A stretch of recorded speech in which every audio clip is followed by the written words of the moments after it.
Hi, welcome to Speak as One. I'm Julie Coriath, and today we have Estella McMurrey on here. Welcome, Estella. Hello. Thank you for being here. Yeah, I'm happy to be here. Great. Estella is a junior in college at the University of Texas at the School of Art.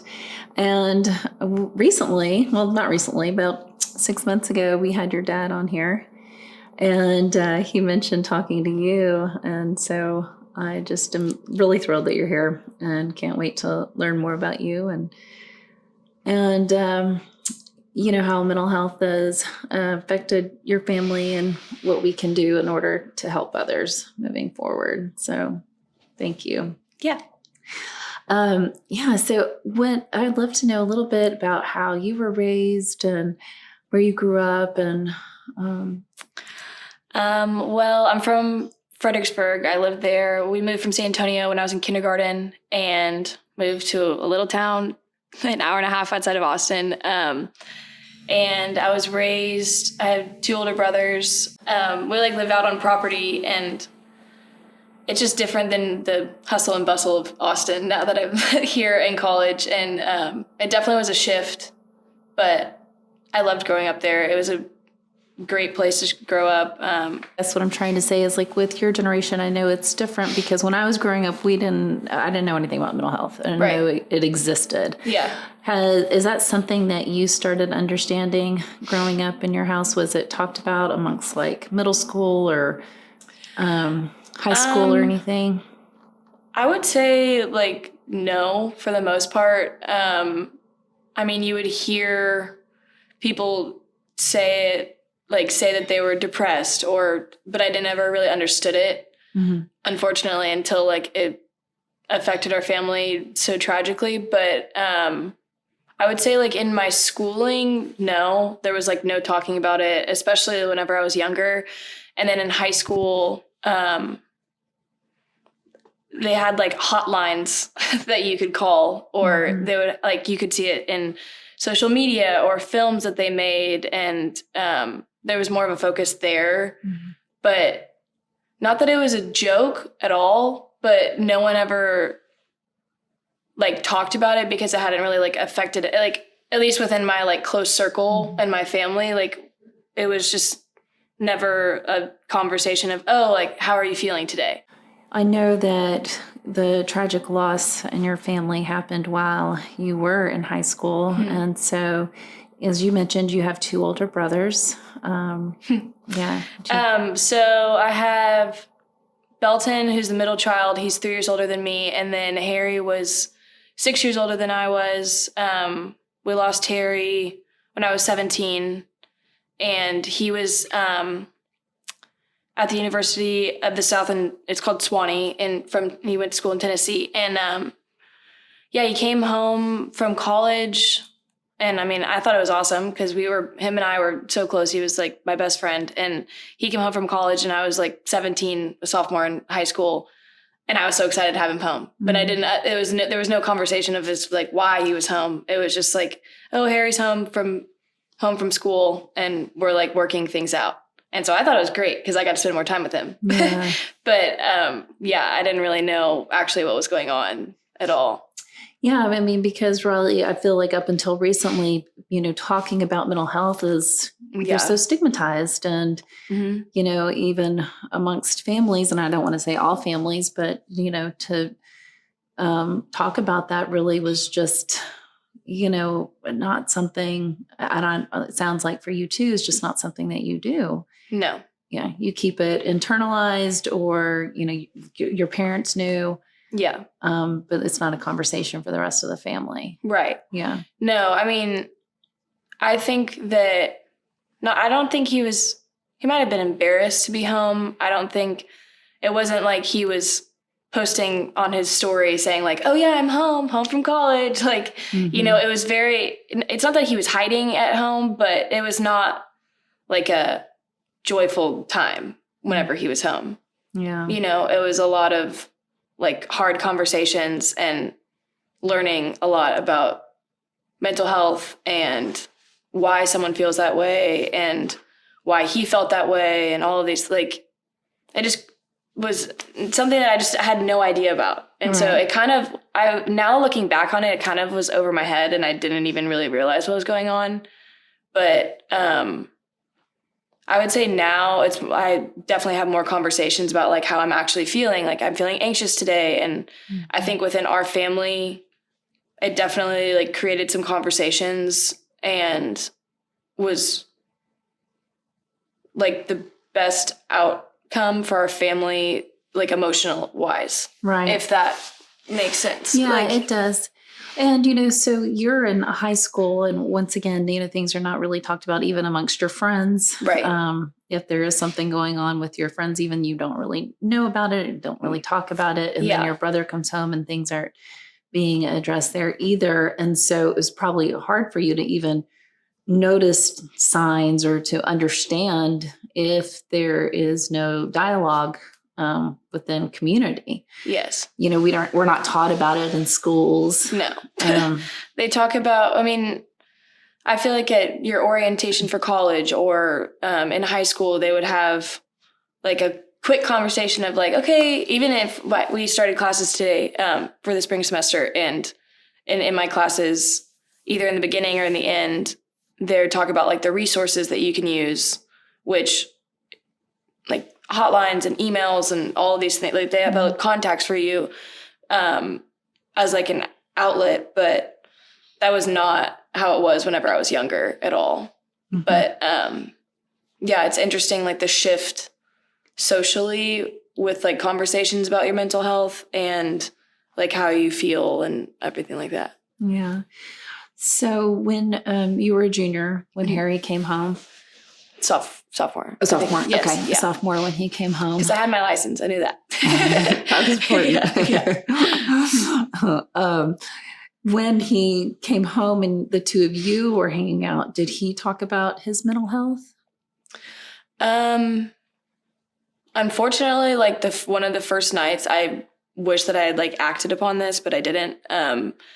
We were laying in bed and I asked him, I was like, why are you home? Like, I'm so happy that you're home, but what happened? And he was like, if I had stayed there in Tennessee at school, he's like, if I had stayed there, then I wouldn't be here right now. And I couldn't do that to you, and said that to me.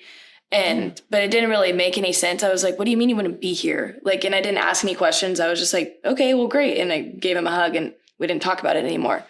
But now looking back on it, I like kind of kick myself because I'm like, why didn't I tell my mom that? Or why didn't I don't know. I just didn't know how to like handle it. And I didn't know what it meant. And unfortunately, like 2 months after that, it was like the worst experience ever. And I don't like carry that entire load. And I've told my mom and my dad that he said that, and they're not mad at me or anything because I didn't know. They can't be like, obviously they're not mad, but it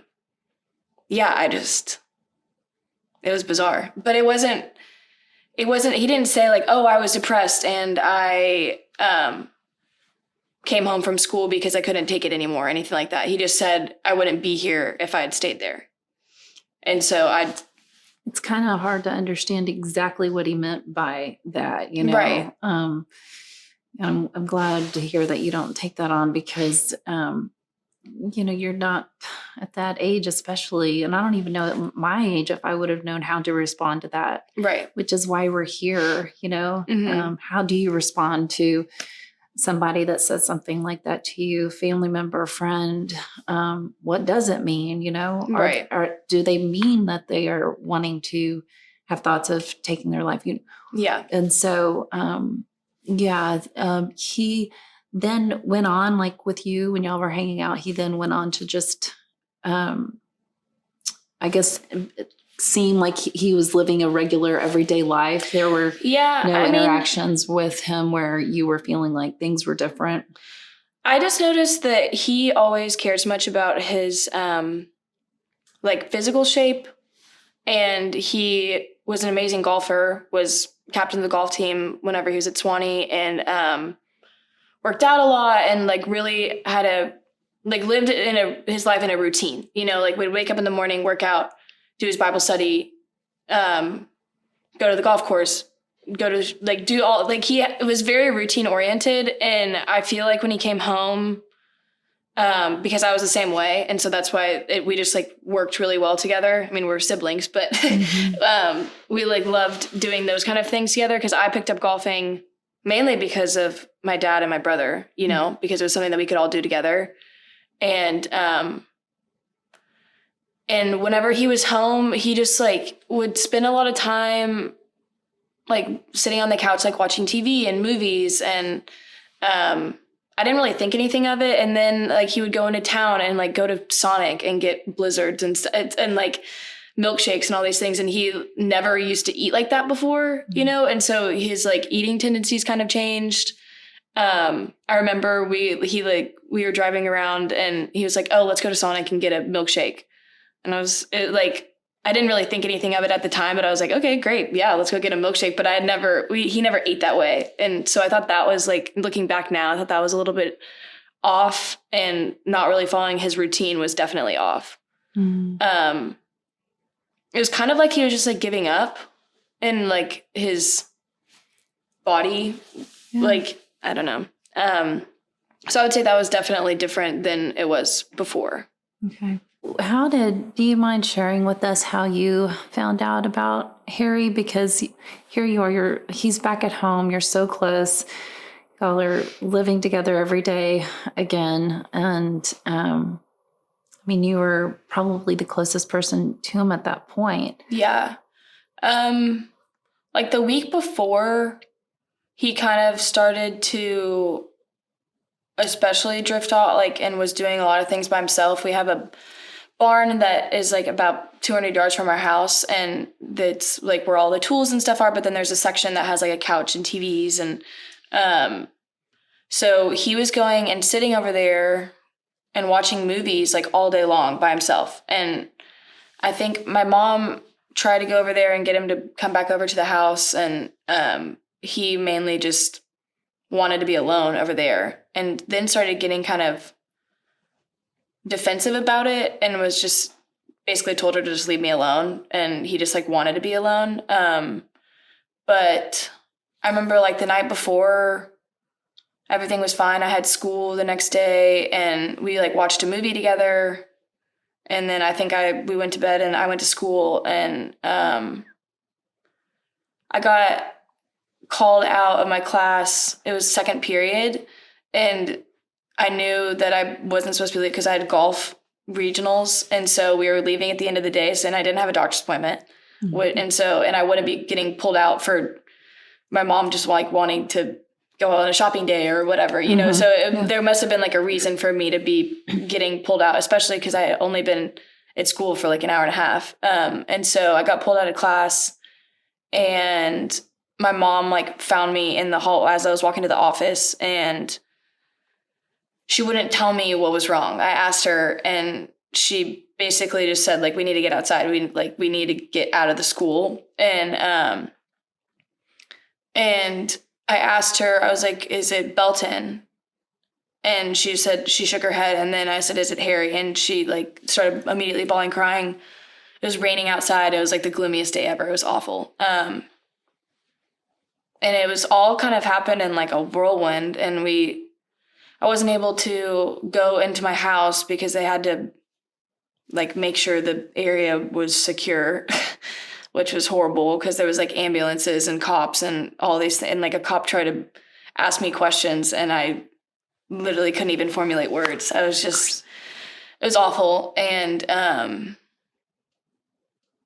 then I had two of my guy friends. I called one of them, and he was like, oh, why are you not at school? And I was like, you need to come to my house right now and pick me up because I can't be here. Because like the sound of the ambulances and the fire trucks and all these things, it was like 30 people were at my house, and I couldn't even go inside. And so I was just sitting outside, and I just needed to get out of there. And I wasn't gonna try and drive because that wouldn't have been a good thing to be doing. But so they came and picked me up, and I didn't even say anything. I just like laid in the back of their car and cried for hours. And they just drove around until it was time for me to like actually go home and be with my family. But yeah, I mean, it was the worst day ever. Mm-hmm. And unfortunately, my other brother, the middle brother, Belton, he was in California and he was a freshman at USC, and he had to get back, and my mom couldn't talk to him, so I had to call him on the phone and tell him, and then he had to fly from California to San Antonio and then drive from San Antonio to Fredericksburg, and it was the worst thing. And luckily, one of our cousins was living in California and was able to fly with Belton, because I would never have wanted him to fly by himself after finding out the news. Yeah, it was a whirlwind, and I blocked it out for a while, and I didn't even really remember any of the day until I actually was able to recall things. But I can also remember, it also feels like I can remember every single detail. Like it lasted an eternity. It's like the longest day. But I bet. Yeah. How were you after that? I mean, did you sometimes whenever people take their lives, everyone worries about people around them. Like they might think about taking their life too. Is that something that people worried about with you, or were you worried about? Not taking my life. I've never had those thoughts. I mean, I've been in really dark places after that. But through therapy and my relationship with Christ, it's totally been able to help me with that. No one was really I wasn't on watch, after. But I mean, it affects people differently, like you said. And I think I was young and I handled it the best way that I could. And it was kind of just mainly by getting my mind off of it, so then I actually started to be more social and would try to not be home and was only hanging out with my friends and going to their lake houses and their ranches and just trying to not be home, because I couldn't really I just didn't really want to be there, and I couldn't really sleep at my house. And it was hard to walk by his room every day, and because I was the last one to be with him, and he was my best friend. So, yeah. I just handled it the best way that I could. And I try to be strong because I was the only one at home, because my other brother was at USC. And so I kind of had to work it through with my mom and my dad. And my dad was in Austin, which felt so far from Fredericksburg whenever I was there. And I don't know, I don't think the people looked at me differently, but it was definitely hard going back to school, because in high school, especially in Fredericksburg, there was never anything that ever really happened like that. Mm-hmm. No one had ever, that I knew personally out of my broad social circle, it was never anything that ever happened to anybody. Right. You know, so. And especially being a small town and everyone knows everyone. Yes, yeah. And I kind of got, the first day going back to school was awful, because every single person, kids that I didn't even know, which I'm grateful for being able to come up and saying hi, but it's I'm so sorry for your loss. And it's it's so different than when it's an accident, because it felt like you were able to, from the outside, it's oh, well, why did he do that? And then there's all these conversations, and it was not fun for the first couple weeks going back, because I also got categorized as the girls. It's oh yeah, her brother committed suicide, and it's oh, you didn't hear, or things like that. And I can hear all of that, it's when I'm sitting in the classroom, it's I don't want to have that going on around me. But, and people, they don't know what to say, I think, in those times. I mean, I didn't even know what to say. Yeah. It's more of just give them a hug and that's it. That's what I was going to ask you, when people would ask sort of complicated questions, or about Harry at that time, did you know how to answer, or would you just kind of walk away, or? I didn't not know how to answer. It's just, I just didn't really want to talk about it either, you know, because then it gets put into a different category of, rather than him being, I mean, he was like the most fun, outgoing, like he was very, very social, is like completely a social butterfly. And like every girl wanted to marry him. Every guy wanted to be best friends with him. Everybody wanted to be Harry, you know? And, it could totally switch things to where it was like, oh, well, then why did he do that? You know, like something must have been wrong, you know? And then it like turns into, then it's like, oh, well, did he have a drinking problem? Did he have a drug problem? Like things like that. And it like tarnish it. Right. You know, because it totally switched the situation. Yeah. And because that's what happens with mental health things. It's if you have anxiety or if you're depressed, not that you're categorized as crazy, but like something is that, then you're labeled as something's wrong with you. You know, and there's still a lot of people who do categorize it as crazy. Yeah. You know, I don't even think crazy should be in like, I don't think someone should ever be called crazy. No. It's not fair. But yeah, I just totally switched things from, I don't know, just like stigmatized it and made it tarnish. Yeah, I can see that. What, you said that after that you went through some dark days. Do you mind sharing what that looked like and when you realized maybe that you needed to start getting help? Yeah, it was kind of honestly, when I came to college, my freshman year